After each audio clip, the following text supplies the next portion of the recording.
Welcome to the show, everybody. This is your host, JT, and I don't know if they can hear me. Can you guys hear me? I can hear you. Yay! Then everything's working correctly for once. We are live on the 14th of January. This is the third Sunday of the month. If math does me correctly. Math's hard. Dude, math is not my friend right now. But you know what? We're here, and we're doing this whole podcasting thing yet again. And with me, as always, I have Ron. Hello. And I have Ryan. Hola. Fluke man himself. And we have some other stuff we're going to show you here before too long. But gentlemen, how we doing on this frigid Sunday morning? It's exactly that, frigid something. It's cold. Something. So cold. My truck did not want to start this morning. When I hit the auto start with it, no. It was like, yes. Why are you doing this to me? He did the same thing yesterday morning too when I had to take a little man up to his basketball tournament. It just No. Yeah. But not everything on the controls of my truck worked. Like when you plug the phone in, it's supposed to get Apple CarPlay. Yeah. It never did on the entire way up there. No suit. Perfect. It was like magical. For those who don't know, we are stuck smack dab in the middle of the country, and it is in the negatives this whole weekend. And with the wind chill, it's in the negative teens and negative 20s, and it's disrespectful. I don't know any other way to put it. This weather is disrespectful. That's awesome. I'm not a fan. No. I need more weather at the beach. No. The only reason I'm semi-happy is because the Chiefs won last night. Well, there's that aspect. You know. Yeah. Yeah. No, but my team is still resting this week because they got to bye. Yeah. So that's all like that. I just don't think wake up in time. They're resting. Let's hope they wake up. No, I got the joke. Yeah. Okay. Good talk. Yay. We're all on the same page. It's fine. Except for the Niners. Spin up your coat. It's okay. Is it? Yeah. It's fine. It's good. It's fine. It's fine. Whatever. Everybody knows this is fine. It's fine. It's always fine. No, if a guy Don't says panic. no. Don't panic. If it's a guy, it's fine. When your wife says, I'm fine, She's not. run. Yeah, run. And she follows it up with everything's fine. Sleep It's on the not. couch. Yeah, just go grab a blanket. Yeah, It's cool. I'm giving you some advice on this one, Ryan. I know you're the newest to the marriage craze, but she follows it up with everything's fine. You didn't ask her again. Oh, no. Couch. Couch. Yeah. Get comfortable. You're not sleeping in the bed. No, I mean apologize profusely. Even if you think you're right, apologize profusely. I'm sorry. I'll go in the other room. We're fine. You let me know when we can talk again. I'll so me, Travis, Kelsey. Get there. That was labored. It's labored to death. Gosh, his call is messing with my brain. So, my favorite podcast I listen to, Time Suck with Dan Cummings. I am listening to the episode that just came out. It doesn't hit the masses because I'm part of the Space Lookers Illuminati Club, whatever. I get everything early, but they're talking about the Von Erich family, Fritz Von Erich and Carrie and Kevin and all them. So I have Freebird running through my head constantly. So if I'm just sitting here and these guys are talking, just jamming out in my little cell here, that's what we're doing. So you guys know. Play Freebird. Right. Freebird. I gotta create that. Nope, there it is. Hey, if you look at the bottom of the screen, here's all of our particulars for all the socials and our email. So feel free to use those. Follow us on all the socials. Of course, if you are listening live, you are either part of the Facebook group, which is growing. I like it. Make sure you guys invite all your friends. We don't post a lot in there, but it's all history-based, which is what this podcast is about. But we try and be entertaining, things that are not subjects that we want to go over on the podcast. So But yeah, invite all your friends on that. Some cool stuff there. And then also the YouTube channel is the best way to help us out. Like and subscribe there, because as the subscriptions go up, we do start to get a little bit of change in our cup, and we can make it an endeavor instead of just a pet project or something to do on a frigid Sunday morning. We'd rather be in with our significant others. So, on that note, you can also comment if you're on Facebook. You comment underneath the post where we are playing live. If you're on the YouTube channel, you comment on there, and we will get your comments, and we can take those. And if you look from whoever this Facebook user is, we can put you up on the screen. Somebody says, "Good morning, fellas." Good morning back to you, whoever Good morning. you are. If one of you guys wants to look and see on the Facebook page as to who that is, we can give them a shout out. But also on the YouTube channel, there you go, Tony Padilla. What's up? How you doing? Good morning. Thank you for joining us on the frigid morning.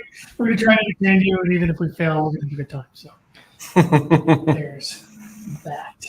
Gentlemen, anything else to add from the week? A couple of weeks, I guess. Anything new? Anything exciting going on in the personal you'd like to share?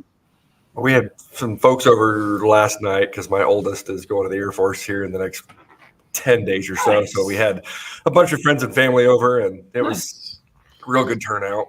Good.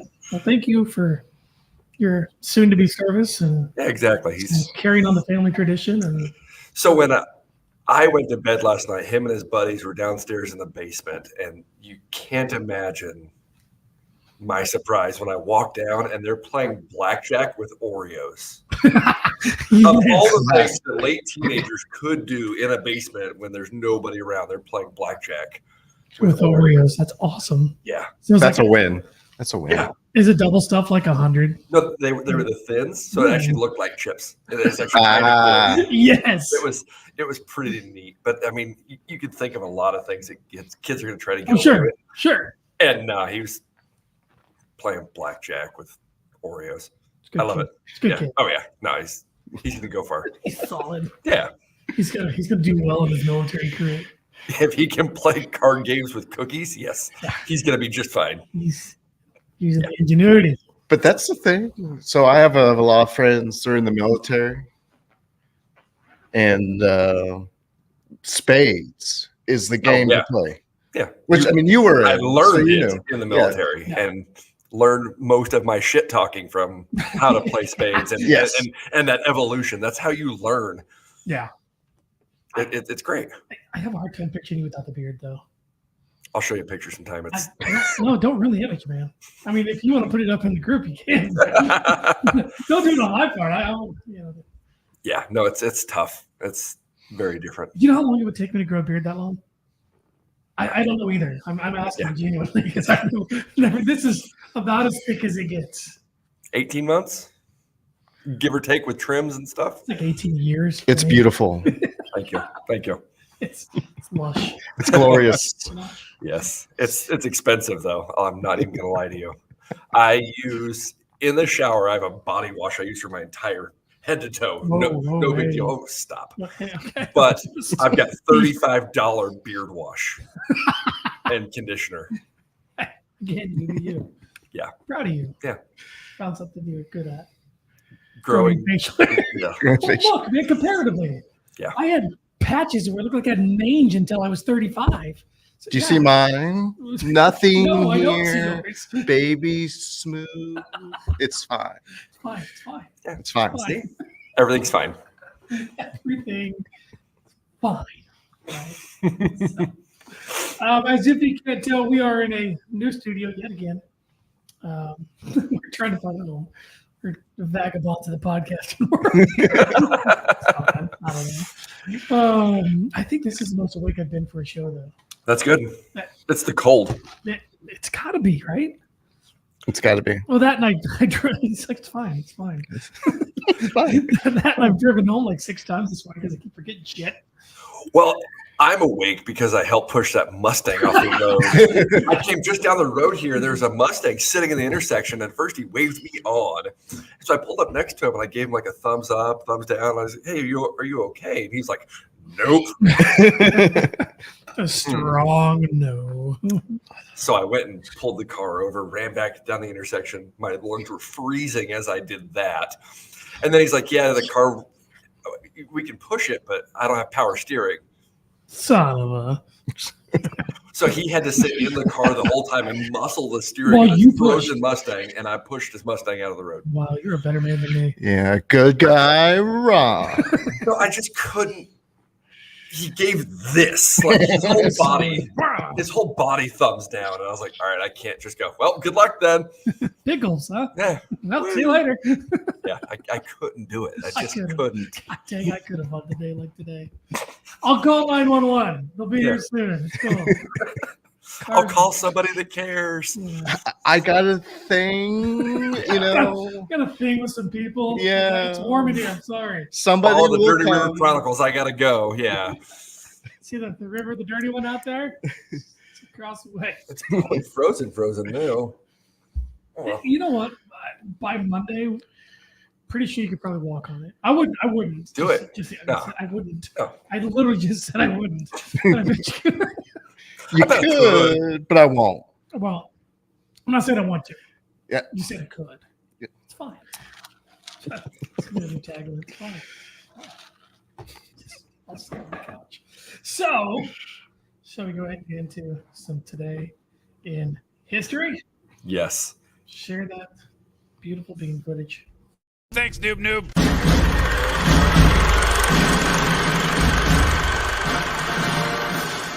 And here we go. Today in history being the 14th of January, if you are playing the home game. Hold on. Got it. Okay, so. Shalom. I'm awake. Yeah, that one was terrible. Sorry. Let's go the Wayback Machine all the way to, I know that you guys aren't going to believe this year existed, but 1952. Happy birthday, NBC's long-running morning news program, The Today Show, with its first host, Dave Garroway. I'm going to guess the Cuban Missile Crisis. The Korean War. We should have done one on that. Yeah. Had a lot of research done on it anyway. Kind of went down the wayside. Anyway, not that we're bitter. No. Not that we're bitter. Which one are you on? I went to a different screen. Oh yeah, you already moved on. 1967, counterculture of the 1960s. The Human Be-In takes place in San Francisco, California's Golden Gate Park, launching the Summer of Love. They had a big sit-in there in the actual park on the slide that Ron put together for us. And it's a beautiful park. It is. It's a tough view. Thanks, noob. Let's go there. Go back one. Got it. Nope. Stay. 1973. I'm gonna go just a little further forward. Elvis Presley's concert "Aloha from Hawaii" is broadcast live via satellite. Try that again. Elvis Presley's concert "Aloha from Hawaii" is broadcast. Got that time. There we go. Live via satellite and sets the record as the most watched broadcast by an individual entertainer in television history. My question is that still the record? By a single person. I think that's the defining. You can have a lot of Super Bowls. Yeah. You can have a lot of things that have It's fair. multiple people. It's fair. No one person. I mean, minus maybe Taylor Swift can pull that kind of audience. Garth. Maybe. Definitely in his heyday, but now maybe still. I mean, he sells at the arena here for his 4 shows in like a minute and a half. Yeah. So he might be able to pull that. Yeah. Yeah. Well, no, but I mean, but I'm saying if he were to do a live broadcast via satellite like that, he might be able to. Because if you're selling out 4 shows in Wichita, there are parts of the country that don't like country music as much. What? Well, in 1973. How dare they? Poison words. You're not wrong. You're not wrong. Elvis was a thing. He was a brand. Yeah. I mean, Elvis, the Beatles, usually in one of those two orders. It's how people, when they're talking about the superstars of all superstars, it's Elvis, the Beatles. True. So I get it. Are you product dropping? A little foreshadowing? No. Not at all. No. It's like Wayne's World with the bag of Doritos. I hate it when people sell to corporate. He's got all the Reebok stuff on. Product places just get out of hand, man. Right. Was it Biminol? Or he's got the Yeah, medicine. I'm trying to Small, yellow, different. Nuprin. That's what it was. Nuprin, little, yellow, different. Little, yellow, different. Anyway, moving on. Let's go to the happy birthday segment. Kinda. Wayback Machine, 83 BC. That's way back. It's way back. It's an OG. Roman general and politician, and I do believe lover of Cleopatra, Mark Antony. It's not Anthony. No that's, H's. that's the singer who was married to J-Lo at one point. This guy was doing the naughty with Cleopatra. Yeah, which is confusing when you do Googling and stuff and you pull up their names and two very different people's faces come up. You go, ooh. Probably the stone guy. I'm gonna go with the statue. Yeah. So, brought you back in. What? I brought you back in. There. I wonder how much of that didn't get. I'm learning. Leave me alone. What happened? I think through the last I can hear you a lot better. handful of Oh, songs. fun. I don't know. I'm learning. Okay. Well, whatever. Yeah, it's fine. Maybe your microphone picked something up. It's fine. We were laughing and commenting to things that weren't even there. It's fine. Apparently, my wife could only hear me in your microphone. It's fair. Hi, good morning. I love you. It's fine. It's fine. I wonder. It's all right. Moving on. 1741. Happy birthday to that traitor, treasonous son of a bitch, American British General Benedict Arnold. Son of a gun. Not that I'm harming. I'm just saying. Just saying. Benedict Arnold. Benedict. Mr. Sunshine on my goddamn shoulder, John Denver. No, that was last. John Denver was last week I know. or 2 weeks ago. It's just fun to say. It's 2 weeks ago. Last show. Yeah, last show. There you go. So- That's how we We do a show every 2 weeks. Shameless plug. Shameless.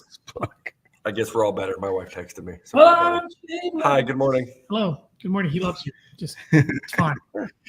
So, Everything's fine. everything's fine. It's fine. Nothing to see here. Name that movie. What'd you say? Oh, Star I Wars. think you said. Said everything's fine. Nothing to see here. Let's see. And then it hits it with it. Han Solo on Star Wars when they were trying to rescue Princess Leia. And It's fair. whatever. All right. Moving ahead, 1949, American bass player for the Allman Brothers. Yep. Born this day, 1949, Lamar Williams. That's all I got. Yeah. Yeah. I would, if you want to go back slide real quick. Yeah. Just Maybe. This is me. I would not, if you showed me that guy's picture and said, what group was he the bassist for? I would have The said, Allman Brothers is not it. I would not have guessed Allman Brothers. And then, you know what? I don't want to. That's on you. Yeah, it's my own interpretation. Born in Gulfport, Mississippi. I would have said Parliament Funkadelic. I would have said Earth, Wind, and Fire. Not the Allman Brothers. Not the Allman Brothers, no, because I picture them like Skinner. It's just all redneck, white, except for them maybe hippies. Yeah. Other people can play guitar though. Right. Yeah. That's why he plays bass, because other people are playing guitar. Oh shit! It's a bass guitar. It's a bass guitar. Right there. I'm awake, buddy. That's fine. I'm firing on 3 cylinders. All right, move on to the next one. There you go. 1954, the man, the myth, the legend, American professional wrestler. Hacksaw. Saw Jim Duggan. There it is. Gonna have your 2x4. Big thumbs up to America. Have you ever went back and watched his old matches? I don't why he was so popular. He was horrible. He was about as stiff and rigid as you can come for a quote unquote athlete. That's why he held a 2x4. Right. Stiff and rigid. It's fair. Oh. Yay, look at me. Look at you. Coming up in the world. Dynamite dropping money. Yeah. Dynamite dropping. But yeah, I mean, I get the whole USA and, back then it was a big USA versus the Ayatollah, the Iron Sheik, Nikolai Volkov, all these people, but he was not a good wrestler. Yeah, sorry. I love that Joe Duggan back then. But I watch now and I'm like, we were easily entertained. Yeah. We're still at the drugs from our parents going through our system. So, all right, moving on. Speaking of drugs, in 1967, the world was given one of the greatest guitar players of his generation, if not ever. Broke in with Ozzy, Black Label Society, Zakk Wylde. yeah, Dude, if you want to hear somebody absolutely shred, dude, no joke. Dude. And he was also one of my favorite characters in Rockstar with Mark Wahlberg. He was the guitarist for Oh, he was? Steel Dragon. Oh.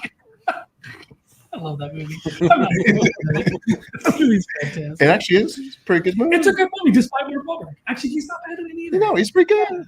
Hey, he gets a lot of hate. He does a lot of things. He makes a hell of a hamburger. I've been to Wahlburgers. It's not bad. It's Yeah. small for what you pay, but it's not bad. You said, oh, yeah, you did try it. In Boston, That's right. and I was 3 blocks from Fenway Park. So, I mean, you can't get more Wahlburger than that. No, So, that's pretty choice. and Little Man wanted the tater tot trio. He ate 2 and was like, these are gross. But they were like garlic parmesan, and one was it wasn't a sweet Thai chili, but it was kind of like, I thought they were fantastic. But he was like, these are horrible. I just want tater tots and ketchup. So you got a trio then. Yeah. It's all right. He hadn't seen Fenway yet. So basic. So basic. Dude, he's so basic. He'd fit into my house. We went to the coast, and the girls were like, "I don't like fish. What? I don't like seafood." Cool. Great. I can see the ocean. We're gonna have fish everywhere. I can see the ocean from like the car, and Yeah. I don't like fish. Oh. Perfect. Let's go find you a burger somewhere. Right. Cool. All right, moving on. 1968, we were given Rap Legend. Did you call him Rap Legend? Yeah, because he used to rap. Yeah. Oh, he I don't used to know be that. hardcore, I too. don't know that he still does. I'm gonna knock you out. Whew. That's the only song I know of his. Around the Way Girl. I need an Around the Way Girl. No? See, my generation knows him more as actor. Yeah. Yeah. What was the movie he was in? The Sharks. Deep Blue Sea. Dude, That's that picture. that's up there, yeah. That's the picture, and it even talks that he almost died making that movie. I'm on a different page. I didn't see that. Good call. Yeah, no, he actually. It wasn't until after the movie came out that it was like released that one of the animatronic operators in the movie for the operator of the shark. Because spoiler alert, the shark's not real. What? Next, Next you're gonna tell me Jaws wasn't real either. no. It was a real shark. They trained him and everything. Jurassic Park also had real dinosaurs. That's They- cool. Yeah. So, but one of the shameless plug. Yeah, another plug. That's another Wayne's World reference too. Trees. Hopefully they didn't see that at home. But no, one of the animatronic operators went to lunch, and he got caught up in the shark somehow and was like trapped underwater, drowning until somebody found him and brought him to rescue. And the animatronic operator was like, "That sucks." That was it. There was they no were emotion. filming and he went to lunch. Yeah, it was like lunch break time, and he didn't make sure that a shark was safe. He didn't make sure that what he was doing was the right time for him to leave, and he just pieced the fuck out and went to lunch. Yeah. That dude loved him some McDonald's. he must have. Just saying. Just saying. Saying. I like Yellow Cool J, but I didn't drown. Yeah. So, all right, moving on. 1 year later, to the day, 1969, we were given American singer, songwriter, guitarist, drummer, one of the funniest men on the planet, and an all-around good guy. Yeah. Dave Grohl. Again, we should do a podcast that covers, the whole grunge era. We should.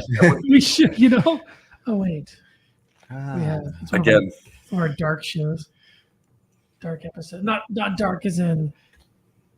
Grunge is dark. But it's dark as in nobody saw it. For those that don't know, we recorded an entire episode in a whole different studio, and we were super pumped about it. It went great. It was an awesome show. Yeah. I really loved it. Well, I thought it was one of our best shows yet. And there was no sound. Total no audio whatsoever. There was no sound. This guy's fault, I'm sure. It's all right. I just showed up and talked, so it couldn't have been my fault. I set it all up. Weird enough, we haven't been back. Well, we weren't planning on going back until what would have been this show. Oh, okay. So still, I just do what I'm told. Yeah, right. No, it's fine. It's fine. Everything's fine. No, what was about a month ago? We were talking about how good of a guy Dave Grohl is. Yeah. And then his Christopher Walken impersonation For walking. is spot on. So is the emphasis on Foo or fighters? Foo Fighters. Foo Fighters. Sounds bad, Christopher Walken. That was pretty good. He used to do it pretty good, Christopher Walken. Really? Sorry, it's fine. Everything's fine. With his watch up my ass. This watch. 3 years. And moving. No clue. Yeah, it's Pulp Fiction. I mean, I've seen Pulp Fiction. I know I've seen it. I know I've seen it. That's where I'm at. I don't remember But that much. I'm not pulling quotes from it. That's for sure. That's a good one, though. It's with his watch up my ass. 3 years. Anyway. Moving on to the in memoriam segment. 1957 American actor, known for Casablanca, among other movies. Absolutely. Absolutely. He was looking at you, kid. It's Humphrey Bogart. Looking at you, kid. I can't. I can't. That's terrible. I can do a decent Jimmy Stewart, but not Humphrey Bogart. Okay. I am not deep enough voice. They got that same similar twist in their talk, but Oh, Barry. Oh, Barry. Yeah, dude. That's pretty good. Oh, Barry.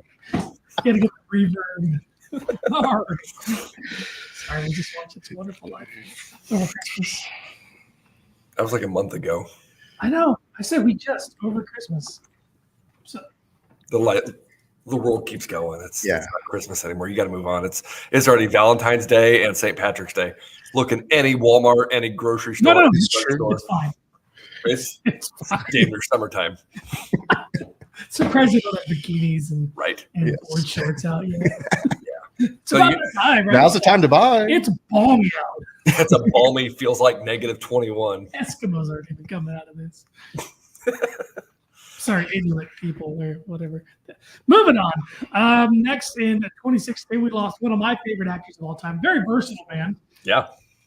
Alan Rickman. Absolute treasure of a man. Right? And you did put one of my favorite roles of his up there. I hope I don't know which one you're pointing at. I hope it's Galaxy Quest. Bingo. Yes. Bam. Bingo. Yes.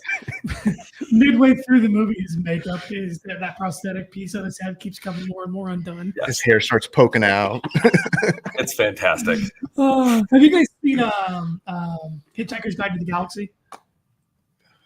Nope. Anyway, they have a big head robot on there. He voices the robot, but the robot is it's like if Eeyore was depressed for Eeyore.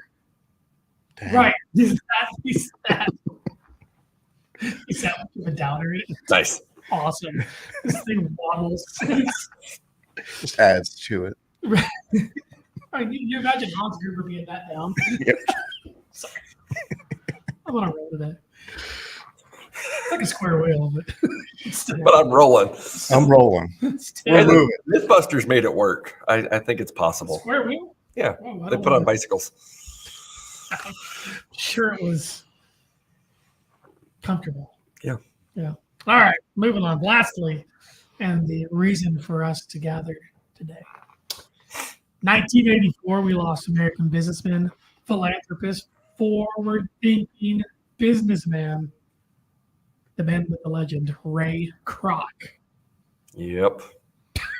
What a crock. Dynamite dropping money. And he likes hamburgers. So born in 1902, died on this day in 1984. He did a lot. But it's Thanks for coming, folks. all right. All right, we're good. I'm done. That's our podcast. Thanks for joining us. We froze for nothing. You did a lot. Good No, evening. there's a lot of easy ways to sum him up. He was Sure. he was either the guy that did a lot that you have to respect the game, Right. but at the same 100%. time, he didn't do much, but he did a lot. What he did, he was innovative. He took a concept and he ran with it. Sure. And he said, "This is my life. I'm going to do this," and he did it 100%. Well, he saw the the genius in it and the potential in what this concept can do. True.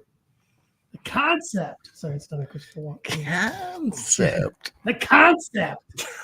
Jeez. Never mind. It's The Rock and Sean William Scott and Christopher Walken. Anyway, Rosario Dawson. All right, good talk. It's good time. I'm sorry, I'm Squirrel and Shiny and who's that? Squirrel. Yeah, Squirrel. Shiny object. Shiny Squirrel. Oh, Yeah. yeah. Hey, curveball. So, shall we? Yeah. All right, we shall.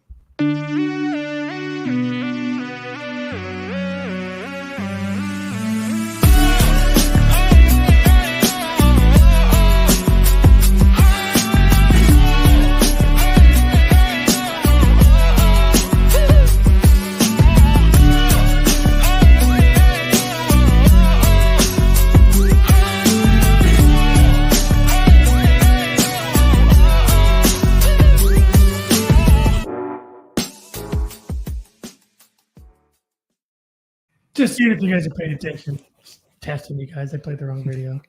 I uploaded the wrong video too, so I don't even have the montage to play. Oh, okay. And I spent a lot of time on that one. I was proud of that one. We'll get there. We're good. Will we? We're fine. We're fine. Again, we're Shorty. fine. We're fine. No. It's fine. It's. I'm not. I'm clearly a dumpster fire today. So I am fading fast. Am I fading or am I just going way too fast?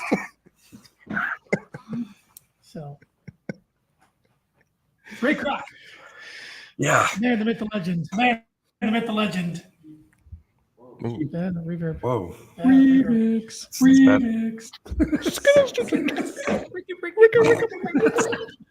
Yeah, we are way too late. We are no LL Cool J. Do what? We are no LL Cool J. No, we're not. No. Happy birthday, buddy. Yeah. Ladies LL Cool J. All right, so Ray Kroc. How do we get to know Ray Kroc? So he started out life like everybody else did, born in the early 1900s. He lied about his age and wanted to drive ambulances in the military. He's like, World War I's kicking. I'm going to do this. So he lied. He lied about his age. He went into training to be an ambulance driver. He met a buddy of his, Walt something. Walter Disney. Oh, Yeah, I mean, name dropping. people have heard of him, but it comes back up in the future. It's actually kind of a full circle thing, which is neat. We'll come back to that. Yeah, it's kind of cool. But sadly, the war ended before he was given the opportunity to actually go see any service, and he became basically a salesman. He sold things. He sold paper cups. He was a jazz pianist for a while. He kind of bounced around. He did a lot of little odd job stuff before the catalyst that really brought it in, where he was going basically door to door with fast food joints, dine-ins, roller dine-ins, selling multi-mixers, which are like the stem blenders that you see for a lot of old school places. Blenders. Yeah. Big blender. But guys back then, I feel like that's the cliche job It's just that door-to-door salesman. Oh, yeah. Just There was no internet. no. You know, there was call centers of sorts. Yeah. But it was just, that's what you did. You went business to business, door to door. You found that one product. Yeah. You're like, all right. Do you know the concept of the chicken and the egg? Yeah. I watched the movie. Yeah, we did. However, that was his tagline. Yeah. Concept, you seem like a smart guy. You know the concept of chicken and the egg? Yeah, he was constantly selling. Yes. Constantly. He was selling him. He was selling the product. He was selling the confidence. He was a seller. Yeah. He sold. And for the most part, he sold his ass off. Yeah, I mean, he's miles after miles after miles on the road, away from his wife, away from, back home in Chicago. Yeah. But the idea of the hurdle he had was these mixers had these big 5. You could make 5 milkshakes at once. At a time. But nobody needed it because the wait times are super long in these old Sonic drive-ins now, but without the screens.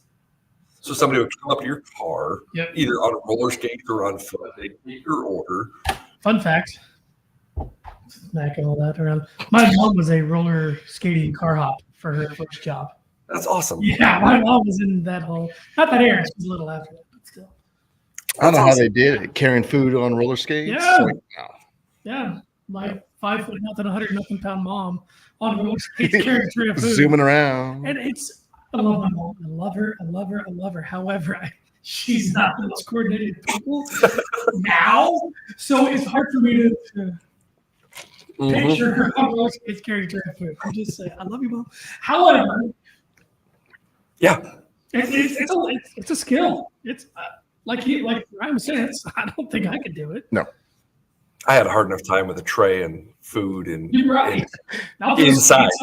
Inside. Let's not talk about the wind and let's not talk about all the other weather and stuff that people go to those drive-ins to avoid. Well, then the curb you got to get down and then back up. Oil. Oh yeah, because the cars in the 50s were Right. that's Excellent. yeah. They weren't leaking. It's because they're out of oil. So, but no, there was a fundamental problem with those drive-ins, and it was that the wait times were forever. If you got your order timely, it was probably wrong, and it came and they propped it up on the window, and it had ceramic plates and silverware, and it was a full dining set. Yeah, it was like eating a home. Yeah, but in your car. Well, it's like in the movie The Founder, they even show that because she drops it off on his window. He's like, I ordered the barbecue beef. Yeah. And it's like you can hear the plates rattling around. It's like, who goes to a drive-in and orders barbecue beef and gets chicken fried steak or whatever it looked like? Yeah. So my biggest issue with that was like, what happened to all the car paint? Like they took these big metal trays and slammed them down on your cars. Did nobody care? Well, most of them, they would have the window up partially. It would grip onto the window. And so I just don't know how many windows they would break. Oh, yeah. Yeah. Slam them down. I can't imagine it. And it just, that fundamental problem of I'm just going to lay this food on your car. I may not be the best car owner in the world. I can tell you now I'm not. What? Yeah. But my beard says otherwise. Yeah, I know. I must take care of everything if I take care of a beard. Is that what you're saying? He gets it. But yeah, it was a problem that nobody realized existed because it was just how it was. Right. And back to Ray Kroc, he got an order from somewhere in California. We'll call it San Bernardino because I know that's where it is. Bernardino. But somebody ordered 6 of them. And the math in his mind thought there's not a chance on this planet somebody needs the ability. There's got to be some kind of an issue there. Yeah. Who needs to make 30 milkshakes at once? So he gets all the information from his secretary because, of course, he's on the road and he called and gets his messages and says, there's no way. And then they go, you know what? You're right. We don't. There was a mistake. Yeah. Yeah. We need 8. Woo! and a light bulb goes off in his head, and it wasn't even the sale of 8 mixers that I think was the problem. What are they doing to need 40 milkshakes at one time. Yeah. Well, now we know they can crank out some products. But he got in his car. He drove to San Bernardino from Chicago or wherever he was at the time, somewhere in the Midwest. I think he was in St. Louis, if I remember right. Okay. The story that I saw, but I mean, straight down Route 66. Yeah, he just booked it. I mean, they cranked out milkshakes back then, but they can't crank out ice cream and milkshakes now. How many times have you gone to McDonald's and they're out of ice cream? That is a podcast for another day. I'm just saying. So 2 things about that. One, it's been so long since I found a working ice cream machine that I couldn't tell you the last time I had a McDonald's milkshake. Sure. But two, most of the time when they say that their mixer is down, they literally shut off because they need to be cleaned. Not saying they're so dirty that they just shut off. Right. They just have a cleaning cycle that's built into them. Yes, it shuts down because they got to be cleaned. And they're just like, yeah, no, we ain't gonna clean it. But you know what's weird? It's broken. I know that a lot of other fast food companies use the same brand, same models, and don't have the same problems. Right. I'm not going to get into the conspiracy, but there is a website that you can go to, and I think it's mcbroken.com. Perfect. I'm not even joking. It will show you the broken active status of every single McDonald's in your area, or you can even broaden it out and see them countrywide. mcbroken.com. It will actually show you. I need to track the McBroken milkshake machine. But it's such a problem for so many people. I want a milkshake. I want an ice cream cone. I want this or that. Because I'm McCraven one, all right? McCraven. Well, if you go on your phone or laptop and look, McBroken.com, I swear it's a real thing. You can see where they're broken at. They'll tell you if they're McGood or McBad. So yeah. And for the few times that I've tried it, it's checked out. They say they're good. They're good. You don't go to a broken one and go, hey, can I get a milkshake? And they go, nope. And you go, well, rats, I knew it. Rats. Yeah, but it's never broken when they're selling their Shamrock Shake. Again. Because they sell the crap out of those. Right. They're delicious. That's because they're delicious. I don't know about that, but I'm not a big mint Big seller. fan. No? No. It's okay. I don't mind it. Clearly, But it's delicious. Yeah. Anyway. Anyway. Back to whatever it was we were talking about. Ray Kroc shows up in San Bernardino and is completely dumbfounded about how they are able to take your money, and by the time you take another breath, you got your food in front of you. It's revolutionary. He didn't understand, one, where to park. Yeah. Because he's used to driving. Two, he didn't. Do I just stand in line? Do I just? What's the process? But there was no instructions, but all the locals knew because they've been doing it for a while now. Yeah, They all knew. They all were good with it. They loved it. Something worked. Yeah. And he had to figure it out, and he did. And he stood in line. He got his food. He got it. He didn't know it was his. Yeah. He was still waiting. What's this? It's your food, man.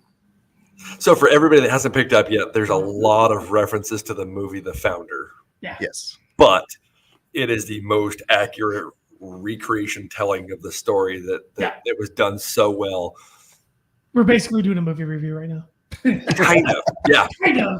Kind of, but yes. Not fully, but we've all seen it at least once this week because it's the best way to learn about the guy that did one good thing great.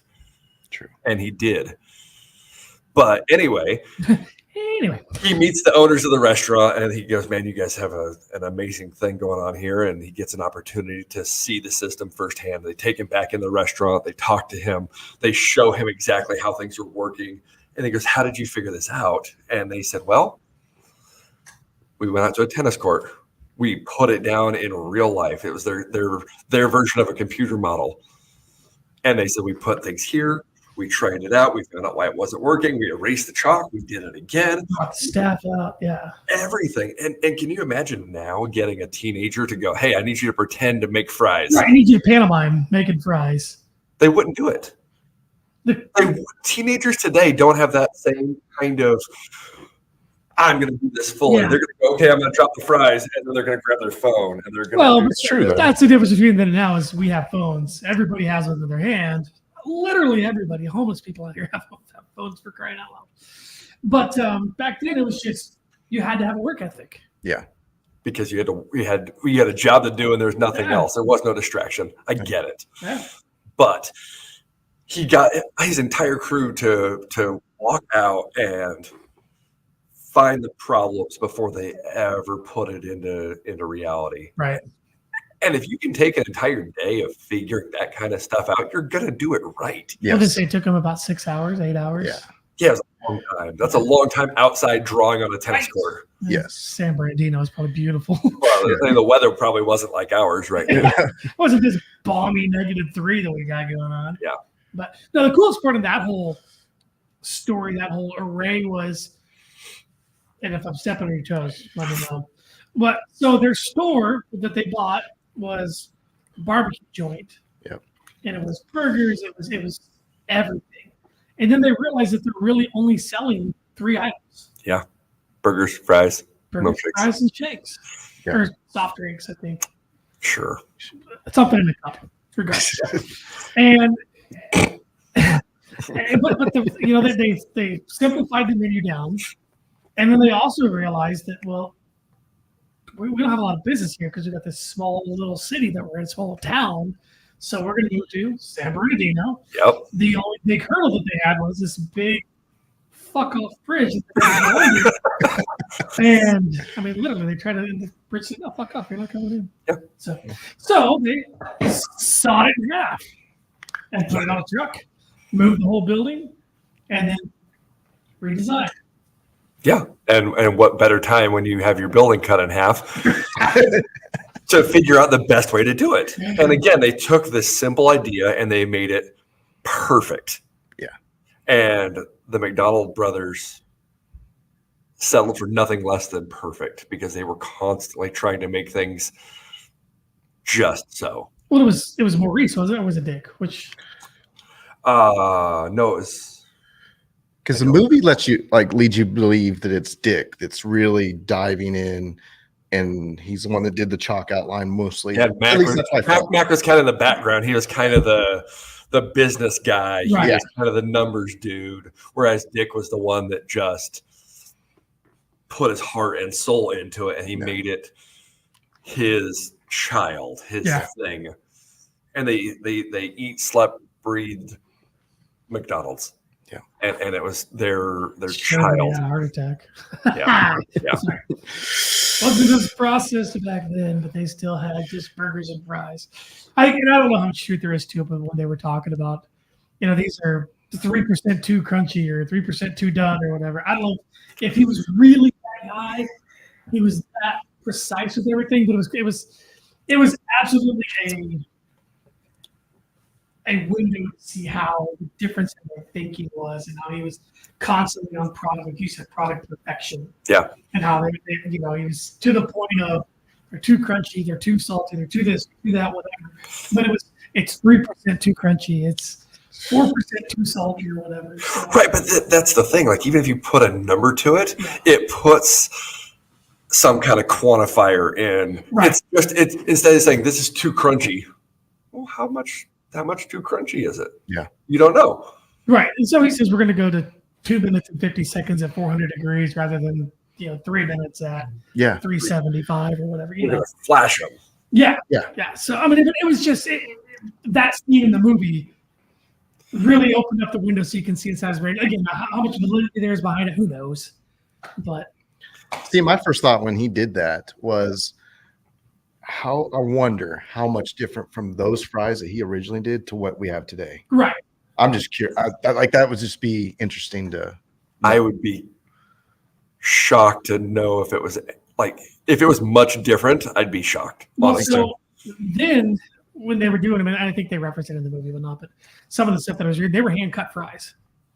They were in the movie, yeah. Yeah. So they were made in house. Right. Which is a big difference. Yeah. Whereas now who knows if they got with the manufacturer and had them, designed them to look like the hand cut fries, and how similar it was to their product, because I mean they were such perfection.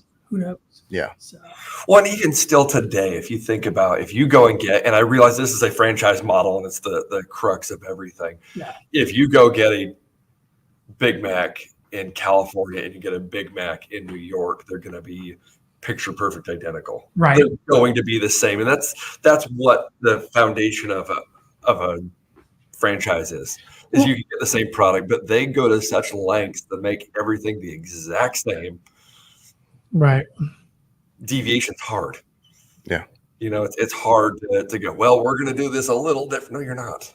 And that's one of the big problems that they had when they originally tried to franchise it was there was no quality control. No. You know, and like they said, they were selling burritos up in Sacramento. You know, I mean, it's just it's hard to when you're so focused on the one store that you're on, the one location, it's hard to keep that level of perfection everywhere. Exactly. And they talked about it in Memphis. One of the guys just saying he wanted to open up, you know, restaurants in all these different cities. He wants them all to be the same. The guy's like, why would you want to have the same burger in Pittsburgh that you had in Cleveland? And he's like, well, it's comfort. And that's really what the McDonald's brothers were banking on was if everything was the same, you know you can get the same Big Mac in San Bernardino that you can get in Cheyenne, Wyoming, you can get in Miami. Right. You know, that was what they were really banking on. So. Well, they wanted it that way. Yeah. It was their baby. It was their product. Yeah. We don't want you to open a store somewhere and then start putting avocados on everything. But it was their name. Yeah, it was them. Well, like you said, it was comfort. It was, I know what a McDonald's burger is. I can expect the same thing no matter where. Right. So I know when I go there, that's exactly what I'm getting. exactly. That takes a lot of the stress off of me from knowing am I going to like the food, am I not going to like the food, whatever. Well, and we all know that, and there doesn't even need to be any experiment, but think about it. If you said, hey, I'm going to go grab a couple of quarter pounders, and somebody comes back and puts a plate in front of you and they're Whoppers, you're going to go, what is that? That's not what I want. That's even if you like Whoppers, or even if you don't like Big Macs or quarter pounders or whatever, you're going to go, that's not it. 100%. Period. I mean, you could go to Dairy Queen and get a burger and it be a good burger, but it's not from McDonald's. And you don't have to go, oh, is it? Is it not? You would fool nobody. Right. It's what it is. Yeah. So. Very true. But yeah, so he sees this system. He sees this back on track here. A little bit. We'll get there. We're getting there. He sees this system they call the Speedy system. Speedy system. Revolutionary name. Boom. But when it's the first, it is. Sure. You know, but it's one of those things. He saw the system. He goes, oh my God, this is great. They're going to love this everywhere because everywhere had that same pandemic of drive-ins. Or all over the country because he had seen them. He had been at all of them. He tried that was his market. Yeah. So he goes, oh my God, this is better. And people are going to love it. And he strikes up a deal with the McDonald brothers to go open in Des Plaines, Illinois. And Des Plaines. Des Plaines. Tattoo reference. Yeah. But no, he got one open. And it was successful. And he said, okay, guys, we're going to do more of these. We're going to do a lot more. Aggressive expansion. Very aggressive. And the big thing that he saw was I think it was the Phoenix store that they had. He was like, looked at the pictures like, what's that? What are these? Yeah. And literally the first, I think it was 50 restaurants that they opened. That's what every potential franchisee asked them. So what are these? Yep. Those are the golden arches. Yeah. That was Dick's brainchild. Dick's baby. Yeah. Was we're gonna have something that you can see from the interstate, from the highway. Yeah. You're gonna know what you're getting. You know, and again, think about it back then. The interstate, and they kind of show it in the movie a little bit when he goes to Phoenix to go look at the store. It's not like now where they're going through the city. I mean, they're way off the city. You got to pull off. So his brainchild to be able to see it from the interstate, that they were going to be miles away and people were going to leave the interstate to come. Well, now they're right up against the interstate. Yeah. So we're on the interstate. Depending on which direction you go on the turnpike. But I'll tell you what, there's something about off in the distance, seeing that gold glow that still exists. And go, oh, there's at least a McDonald's. Yeah. There's civilization. There's something. But again, it's comforting. It is. You see those arches. Well, you don't necessarily have to see the arches. You see the golden orb in the distance. Oh, there's food. I'm good. But if you think about it, how far away do you have to be from a Wendy's sign before you know it's Wendy's? Right. How far away do you have to be from Arby's or anywhere else? You can see that golden arch glow from miles farther away than anything else, except gas stations. The red and green lights of the gas station prices. I can spot a gas station and go, there's a gas station there. There's a Sunoco down the road. Right? There's a Love's. But Buc-ee's. Sorry. Never been to Buc-ee's. I haven't either. Haven't? I heard they're amazing. It's a big gas station, but it's a big gas station on absolute steroids. It's a gas station world. You could, there's nothing you need that they don't have between clothes, barbecue, Nice. beef jerky. They got a wall of beef jerky. Oh, heaven. Yeah, it's a huge, I mean, it's, Beef jerky world. and they've got like 100 gas pumps, literally. I think there's 99 at most of them. Like that's just what it comes out to. Yeah, it's nuts. But you can get Mexican food. You can get, I'm sure you can get some kind of pasta. There's all kinds of, Buc-ee's is it.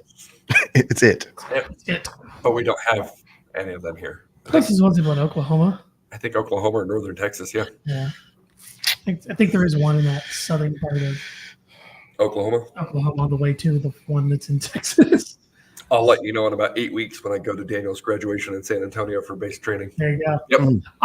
So we went to kind of by San Antonio. We went to Comfort, Texas. Okay. And again, not that I was looking for, but I don't remember seeing one. But we went through Wichita Falls and down that direction. Kind of out of the way a little bit. As opposed to going straight down through Oklahoma City and over. We went over and then down. So we had a teammate to pick up on the way down that lived north of where. Anyway, so I didn't avoid it, but I missed my opportunity to go to Buc-ee's. But we literally talked about, do we want to go the other way so we can stop at Buc-ee's? Because none of us had ever been to one. Yeah. So the first time I saw one, I saw the sign for it. My wife was like, "Oh, there's Buc-ee's," and I was like, "Okay, cool," and just kept going. Yeah. And then she's like, "You've never been to a Buc-ee's?" She made me turn the car around. We went out of our way and backtracked so that we could stop at a Buc-ee's. And I'm thankful every day for it. I mean, thanks for going to Buc-ee's that one time 3 years ago. But it was great. It was an awesome. It's like this weird little mecca that opens up in the middle of nowhere. right. And there's just gas. And the building, you walk in, you kind of go, how does this fit in a gas station? It's crazy. So, anyway. Golden arches. Golden arches. Here we go. Golden arches. Back to the rapid expansion. We're floating. But no, he took this concept and he ran with it. Right. And he made it, he took all of the beliefs, all of the values, and the things that the McDonald brothers wanted. They wanted no jukeboxes because they didn't want people to just, teenagers to gather. They got rid of the isolated parking so that people weren't making out their cars, and they got rid of a lot of the stuff that attracted non-families. Riff-raff. Yeah. The hood rats of the city. Or kids. Yeah. Teenagers. Teenagers. Yeah. Riff-raff. So, yeah. But no, I mean, the concept, the vision that Ray Kroc had was, and what he really sold Mac on was the coast to coast aspect of it. Yeah. We can have aggressive expansion. We can model everything after this store, this one store. We don't deviate from it. And the thought that the McDonald's brothers had so many custom made parts of their operation, that makes it hard to deviate from what they're doing. Yeah. And so that's really what he sold them on, was the idea that everything is as you guys create, everything is as you spec'd out, and we don't deviate one bit. You sign a franchise agreement to where they have to use everything that we approve. They have to use all the products that we approve. They have to do it the way that we approve. They have to keep certain standards, or else they're not allowed to franchise. So Ray Kroc was really good about saying, okay, this is your guys' vision. I'm going to sell it to these guys, and there's no way out of it, around it. There's no loopholes whatsoever. And I think they do a good job in the movie of showing him when he's reading the contract. He's literally reading line by line every contract. So it shows how meticulous he was. Right. And making sure that everything was as it should be. Well, and referencing the movie again, that one franchisee that had the lettuce that was on the sandwich, the regular sandwich. Yeah. And blew up on him. Like, nope, done. Yeah. So it really is a testament to just how forward thinking and how I don't want to say in tune he was to what the vision of the McDonald's brothers was, but he respected it at least. In the beginning. Okay. Beginning. So, one of the big stories that they had is that, you had alluded to that Ray Kroc was an ambulance driver in World War I. He met a gentleman by the name of Walt Disney when they were in Connecticut. And there's a big story that he submitted his proposal to have McDonald's inside Disney World, the upcoming Disney World that was going to open. And they referenced it in Fast Food Nation to where, there was a proposal sent, but it wasn't shot down by Disney. It probably just wasn't seen, just turned down. It wasn't, he didn't throw back at him. They didn't have any kind of an interaction with each other. And it wasn't as, I guess, aggressive as some places maybe not to be. Right. Of how much he shot down, because Disney was also a forward thinker and also very set on he wanted things his way, and that's more than likely why he shot down having McDonald's in there. But think about it, two biggest brands possibly in the world. Yeah. At least in modern history. Right. It could have been a partnership. You could have had the arches with the ears. I mean, arches with ears. I mean, been cool. And Disney was like, no, that's not us. Yeah. And Ray Kroc was like, fine, screw you. Yeah. And I was on camera. And I'm there. And the rest is history. You know, but more than likely it was just submitted proposals, turned out proposals sent back. All right, see you later. Yeah. So, Disney would rather charge outrageous prices for his own food. right. Sorry. Now you get a $30 hamburger. Yeah. Yeah, that's the line. Yeah. So on to the expansion, they ended up, the one that they opened in Des Plaines, Illinois, was the ninth McDonald's was Ray Kroc's first. And then from there, he focused on the Midwest and really hitting not the coast, not trying to stay in one particular area. He wanted to hit the middle and then branch out, whereas they wanted to, the McDonald brothers want to start on the West Coast and move everything east. So they kind of had a butting of heads when that happened because of the different views of how they wanted to grow the business. The McDonald's brothers, especially Richard, wanted it to be a slow expansion. Ray Kroc, of course, being a salesman, forward thinker, wanted it to be as aggressive as possible, something the world had never seen. Well, he kind of had that idea that if they're out there, people are going to go to them. Yes. Yeah. So if the only thing stopping us is doing it, then do it. Exactly. Makes sense. Do it. And the McDonald's brothers, especially Richard, was so meticulous with how things had to be that he just couldn't wrap his mind around it. It didn't make any sense to him as far as that aggressive of a plan. Right. Something's going to go wrong. Right. There's going to be a problem. We're going to miss something in the process. We're going to miss something and it's going to be right back to what they had with the Sacramento store selling burritos and which is funny. It's a breakfast burritos. But anyway, so from there, they have grown to a whopping 7,500 stores in the United States, 31 countries and territories. And whenever they would open one in a former communist country, you see what they opened in Moscow, you see what they opened in Korea. Yeah. That it was not just people lined up outside. It was down the street, around the block, a couple laps around. I mean, they've become such a huge entity, huge business. It was revolutionary when they would open in these countries, and so everybody had to be there. It's not even like It was the symbol to the world that you've made it as a country. We have a McDonald's. Yep. It's like the small towns in the Midwest. They go, hey, we got a Walmart. Right. It was the symbol. It was that, hey, we've made it. We are worthy of McDonald's. And in the 70s and 80s, that's what it took. Yeah. We have McDonald's here. It must not be too bad. It must not be that we must be doing something right. We've got McDonald's. Right. Right. So, the first one was opened in 1955. I think so. And so you would think that there was this long story partnership between the McDonald's brothers and Ray Kroc and the Kroc Corporation, as he changed it to. No, all of 6 years. And he bought the McDonald's brothers out for $2.7 million. Which, don't get me wrong, 1961, that's a fair amount of money. $1 million each. It was $1 million each after taxes. Yep.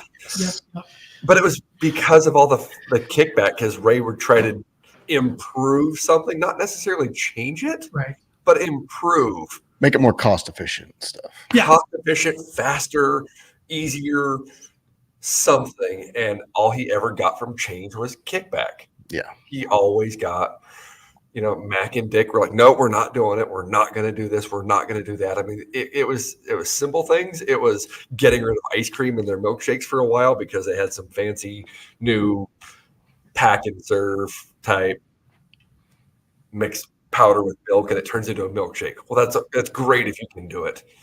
They ended up going back to ice cream. Yeah. But they didn't, the McDonald's brothers didn't like change at all. And sometimes change comes with the times. Right. And let alone that aggressive change. You're right. And that was the big thing with Ray Kroc, because he was constantly looking how to improve it, constantly looking how to make it more efficient, like you guys are talking about. But it was a constant thought process with them. Right. Whereas, especially Richard, really I want to perfect what we're doing before we, move on to something else. If it's not perfected, why would we move on from it? But when is something perfect? Bingo. Never. Which is what Ray Kroc saw. It's not perfect, but it's damn close. So let's move on to the next. Yeah. Let's keep going. And I think Mike does a good job of showing just how that constant wheels always turning. Always turning. Absolutely. But that was squirrel. But it was a money squirrel. It was a success squirrel. He always wanted to be successful. Right. He traced success when he was selling paper cups door to door, and when he was he just wanted to be the most successful person he knew. Right. And if he wasn't the most successful person he knew, he had to fix it at any cost. I think it cost him his first marriage. He had second one. Yeah. First and second. Yeah. By wanting to be perfect. Yeah. And be successful. Yeah. Well, which, I mean, if that's the type of person you are, you got to find that person to compliment you, to be that person with you and understand that's who you are. Yeah. That's who I'm going to be. It's true. And if it doesn't work, it doesn't work. Yeah. But looks like with his last wife, the one that I think they married in, I had it right in front of me, but they were married until his, until his death. He died in 1984, but Joan Kroc, so 1969. Yeah. So he divorced Ethel in 1961, gets married to Jane in 1963, divorces her in 1968, and then gets married to Joan in 1969. So I mean, he just quick move on that too. So I mean, not a problem with that at all. Again, it just shows the type of person that he is. He's a very fast-thinking, mind-always-moving type of person, and it shows in all of his relationships, all of his endeavors. Yeah. With whether it's personal or business or whatever. So right. So again, that doesn't make it wrong. It's expected who he is. Right. And it didn't jive with the McDonald brothers. No. So he found ways to get around them. He opened his multi-mixer company that he was running, that he operated. He changed to the McDonald Corporation so that it sounded so much like the McDonald brand. It wasn't. But it sounded like it. Prince Castle. It was Prince Castle. And then he changed it a couple of times, but he settled on the McDonald's Corporation, and it sounded like McDonald's, and it's going to be the same. But not. What he was doing the entire time was having deniability when the McDonald's brothers came back at him and said, "Hey, you're breaking our contract." You go, "Oh no, I'm not. Yeah. I'm not breaking anything." Right. But there's uniformity across the board with what I'm doing. Yes. So I'm not breaking a contract. right. So Well, and then he got into his financial advisor gave him a gem of an idea. Eric Schlosser. Yeah. Is that you're referring to? And he said, well, your contract says that the McDonald brothers are going to control everything from the ground up, period. Why don't you control everything from the ground down? Why don't you own the land that franchisees build them? Purchase their buildings and Yeah. Yeah. So now he gets this brainwave. He says, oh, I don't have to just make the little bit of couple of percent that I'm making from the sales at every single McDonald's. Why can't I own the land that every McDonald's sits on? again, McDonald Corp. McDonald's Corp, not McDonald's. McDonald's Corp. Yeah. Which is, I mean, it really was a stroke of genius. Just owning all the land for all McDonald's. And I mean, yeah. If you want a McDonald's, you have to come to me and you'll buy the land from me. Yeah. And then I'm going to charge you a franchise fee, and you can run the McDonald's exactly how I tell you, and you're going to give me percents of your sales. Yeah. And you're going to pay me for the land every single month, every single year, however it was. He made money hand over fist. And when he died in 1984, he had $600 million, which is a stupid amount of money. Not the corporation. Right. He. Yeah. Which, again, is crazy. You know, it's just one of those things. He took an idea and he maximized it. It's who he was, you know, and his funds, his money, his things like that he was able to help a lot of people in a lot of ways, which is amazing. What are you doing? I'm being a sound engineer. You do your thing. Engineer the sound. I'm trying to. Engineer it. I'm trying to hear Ryan. Can I hear me? No, I can't. Good now? Yeah. Okay. Yeah, he Good. looked out of nowhere. I was like, where did Ryan go? Where did Ryan go? Uh-oh. Well, so, going to the chat room, Mr. Floyd over here would like to know if he said you guys had purchased any McDonald's before the show. See, and this, and if you look at the background, strategically placed. See, it's not as easy, is it? You want to go the I do. Yes, it's right here. Looking at the picture, it's like, where is And actually, I had breakfast beforehand. Yes. Thanks, Brandon. So, yeah. Crazy enough, I had to go to McDonald's yesterday while we're getting ready for a party at my house just to buy a Happy Meal so that my 18-year-old grown-ass adult daughter could eat the chicken nuggets. But so I could have a box somewhere because I wanted to have something to just kind of Easter egg it. There's going to be something in every episode we do that I'm going to do something. Whether it's the flannel in the dark show. The flannel in the dark show. Yeah. I had the aviator goggles. Yeah. And the Guinness and the show that That one was more blatant, though. We enjoyed Guinness. Guinness. Well, except I was 2 hours behind you guys in California. So you guys are drinking Guinness at 8, 9 o'clock. And I'm like, cool. Totally fine. it's fine. Yeah, it's fine. 6 a.m. I don't have a problem. It's fine. Yeah. What's the difference if we're drinking at 6 a.m. or 8 a.m.? Fair. That's valid. One could potentially still be from the night before, which it wasn't, but it could have. Okay, let's flip that one on its head. We're going down that road. You were on vacation. The vacation time doesn't matter. Right. Exactly. And 100%. you're complaining about drinking Guinness at 6 a.m. I'm complaining. As the waves crash against your window. Right. Dude, that was the 9 seconds of that. that was okay. So the delay, I can't. No. I don't know. There's no way. But I don't understand how a hotel that's many hundreds of dollars a night can't have decent internet service. I don't get it. I don't understand. But yeah, I had a real problem when I called Justin beforehand. I say, hey, man, I got a real first world problem. This conference room they gave me is really echoey.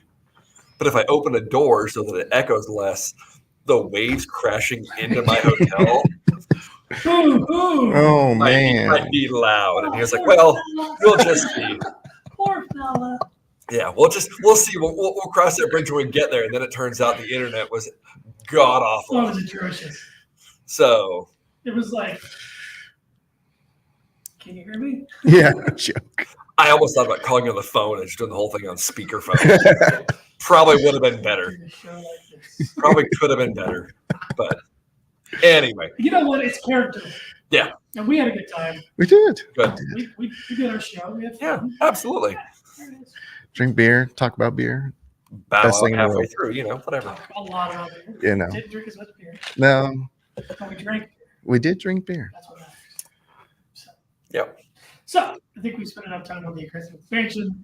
We learned a little bit about the land grants, grab, the ground.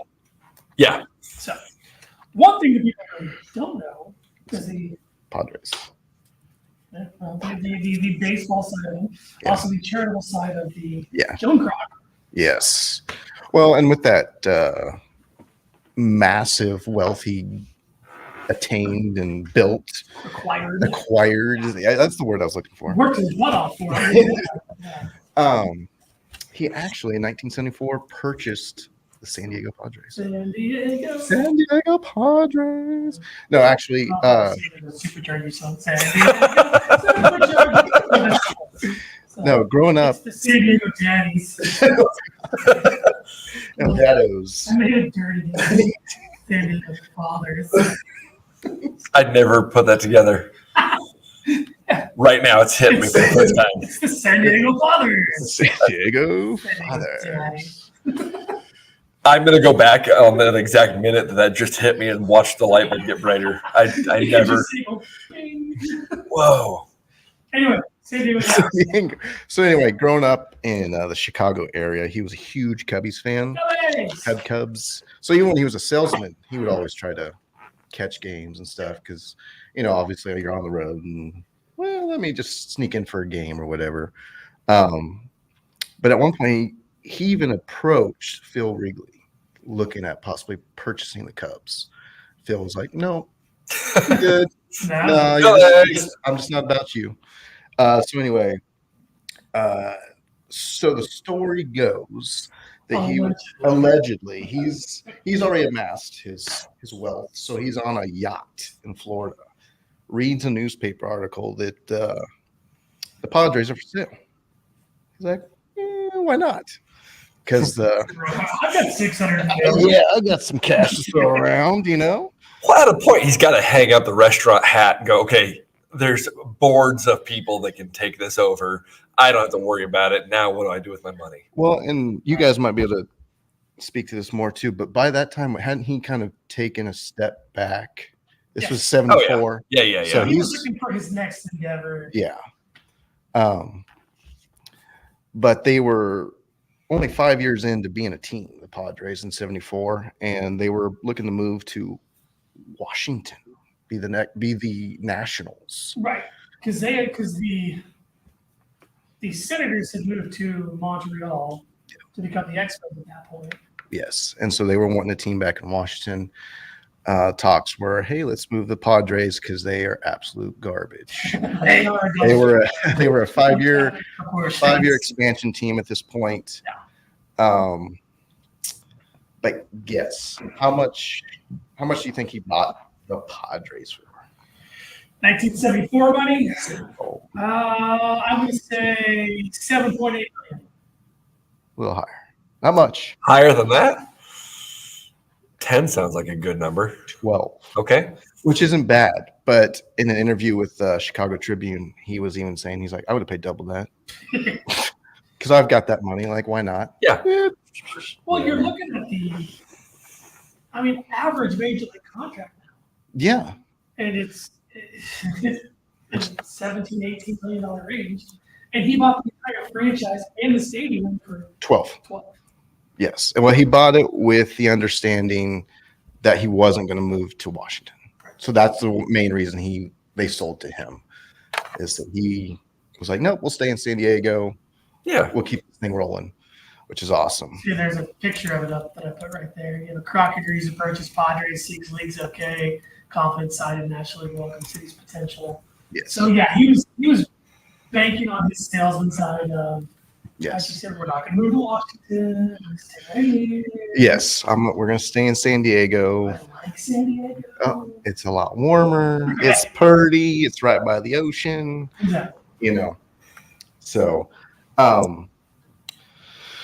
excuse me. But the thing when looking up this, I thought it was hilarious is that like the story that really comes from that is, I believe it was in their maybe it's their first year, second year, third game. They're just not doing good at all. Like again, Padres just dumpster fire. Bottom of the eighth, he goes to his PA announcer and goes, "Hey, I want to make an announcement to the crowd." And they're like, "Okay, sure, you do you. I mean, I guess you're the owner, operator, whatever." So bottom of the eighth, he goes out and speaks to the San Diegans.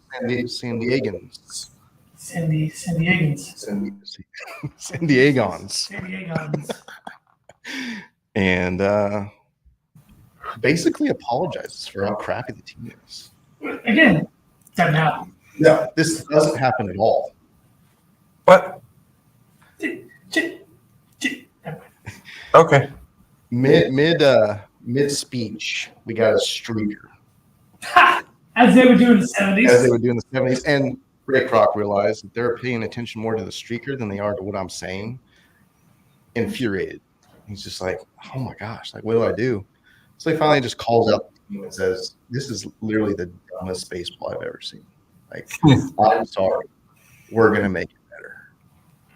And then from then on, like, in that year, because this was game 3, I believe, they take it back. They almost doubled their attendance. Average attendance went from 600 to over 1 million for that rest of that year. That's awesome. Yeah, just because they knew Ray Kroc, and at that time, Padres fans saw him as kind of a savior. They saved our team.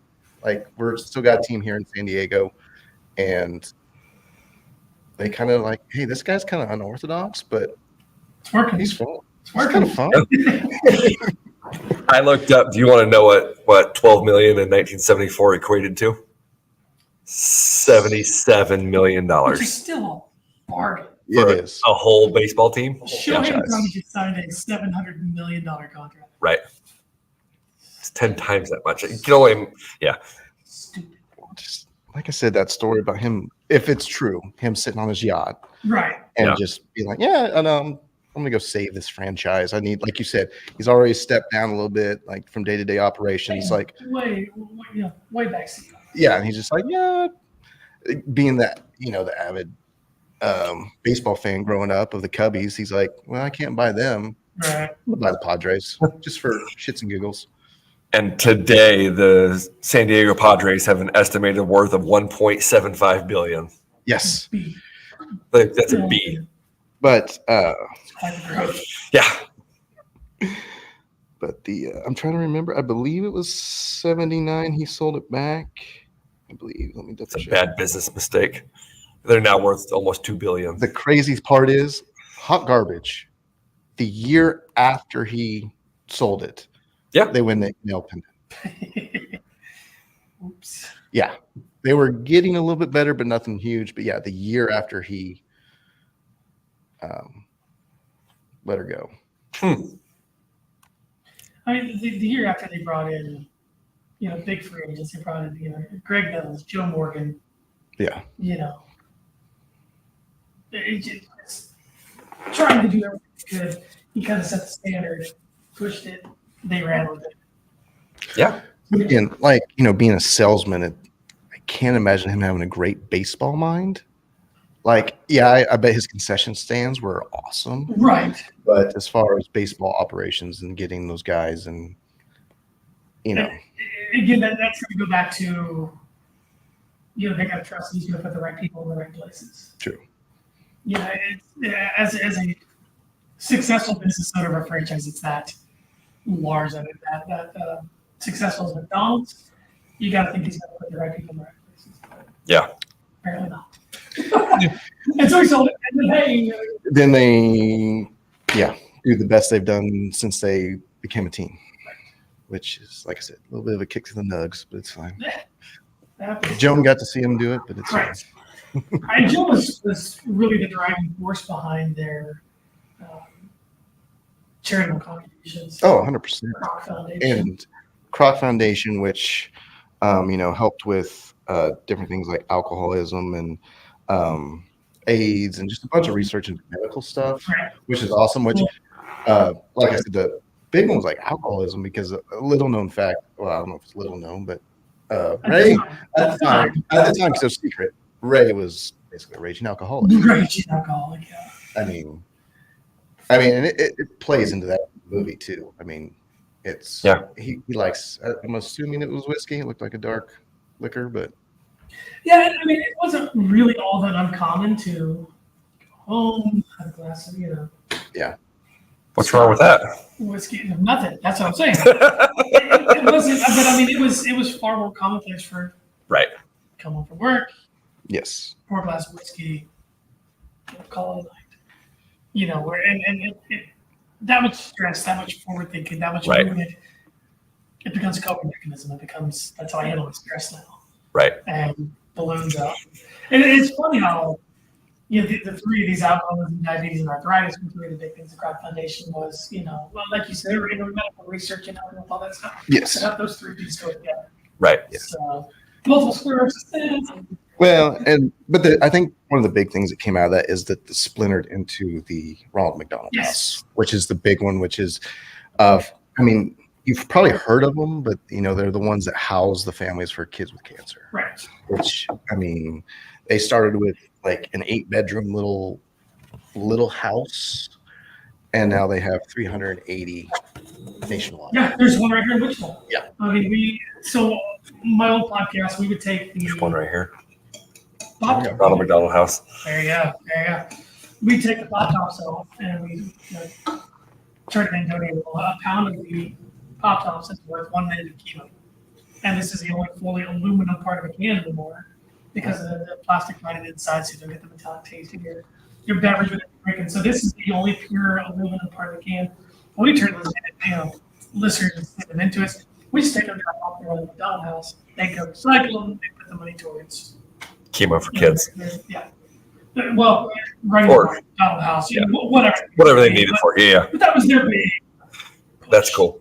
Yeah. So. Yes, 100%. I mean, well, and like you were saying, Joan was the driving force behind the donations. Yep. And, once Ray passed, I mean, she just gave billions of dollars to like Salvation Army and hundreds of millions of dollars to NPR just to keep them on their feet and stuff. I mean, it's just when she died. Yes. Her will splintered it all out. Yes. And it was just she was the, like you said, driving force, and it's just amazing how much money they gave. $1.5 billion to the Salvation Army. Yes. $200 million to NPR, like he said, to keep them afloat. Yeah. Yeah. That's a bomb. Here's a check for And every single time Ray rolled over in his grave. Right. Don't give people money. Yes. Well, and then also she started those Kroc centers. Yes. Yeah. And I mean, that was more for education and just trying to get people in low incomes, like just help. And then by the time she passed, they had over 25 here in the U.S., which I've never seen one, nor have I really heard of one. I've seen the pictures, but it's just from researching this topic. Yeah, exactly. I don't think they're things that get really advertised socially much. The Ronald McDonald House, yes. Right. Huge. Yeah. And it's like, I know I've heard of it. Right. I know I've heard of the Kroc Foundation, but I don't know what it did. Yeah. Now I know how charitable they were and how helpful they were to society. Not society, the fire and half cylinders. Woo! Yeah. But I mean, like the cities they were in, the demographics they were in, things like that. So. Oh, yeah. So yeah, in 1980, thereabouts, Ray suffered a pretty serious stroke. Then he ended up dying from heart failure in San Diego 4 years later, January 14th, which would be today, 1984, which sums up our full deep dive into the man with the legend, the Ray. Which is impressive. I know we went out on some limbs and some different side streets and stuff, but the fact that we were able to talk about him for the last this long is impressive. Well, we had the intro, we had all that other stuff, but I mean, if we saw an hour on a guy that they summed up in a movie in an hour and a half, not bad. You know, right? We'll get there. We'll get there. Figuring out how this bike works. So that concludes all of the Ray Kroc information. I think we really did. I think it shows just something. We all did our own research on our parts of this subject matter, his life, and all that. But I think it really did show again just how accurate that movie is. If you haven't seen Boundary, go watch it. It's a good watch. I mean, like Ryan said earlier, there's some creative liberties taken to it. It is what it is. You have to Disney it up a little bit, even if Disney didn't want their contract with it. But it's a great movie. I think he's fantastic in it. And it really does show how his brain is constantly go, and this is what it is. So, Well, again, we just keep, I feel like, repeating. It's like you respect the game, but he was kind of a dick. Kind of with it. Yeah. He was a dick to dick. You hate to love him, but love what he did. Yes. See. So, next show, 2 weeks, 28. Dos Weekos. Dos Weekos. That's some quality Spanish. Dude, I know Spanish. I can read the Taco Bell menu. Right? Boom. I can ask where the bathroom is. I can ask for another beer. Got it. I need to hire. I know the word library. That's all I got. Yeah. Wow. And it's kind of fun to say. Next week, next show. Not next week. Nope. We haven't got to the weekly show yet. We need more listeners on that one. But we are going to dig into comic book world. We're going to talk about a man named Jerry Siegel, how he was important to the Detective Comics world and just comic books in general. And we're going to do a bit of a deep dive into something that I've always had an interest in comic books. So keep that in mind. Mark your calendars. 28th of January, 2 weeks from today. We will be back on the air. Joe, what's your big takeaway? What did you learn the most today about Ray Kroc? Start with you, Ron. Oh, good. Just right on the spot. I don't think it's a bad thing to follow your dreams, whether that's success, whether it's money, whether it's happiness. Be who you want to be. They say that the man is what he thinks about all the time. There you go. I forgot. Somebody quoted that, and I'm Socrates. We'll go with that. No, it was a poet. It was but anyway, a man is what he thinks about all the time. So whatever you think about all the time is who you are, who you should be, because it's what your mind. That's where it goes. Yeah. That's where it goes. Luke, how about you? Big takeaway from today. I guess.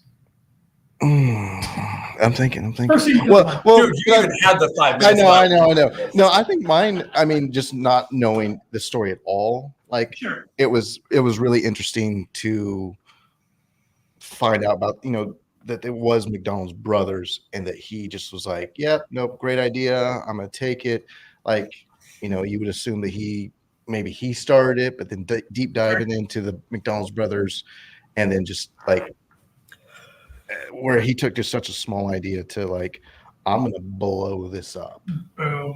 And it's just amazing, kind of to piggyback on what Ron was saying, just like if you have that ambition, just what really is possible. Right. It's there it is. Apply yourself.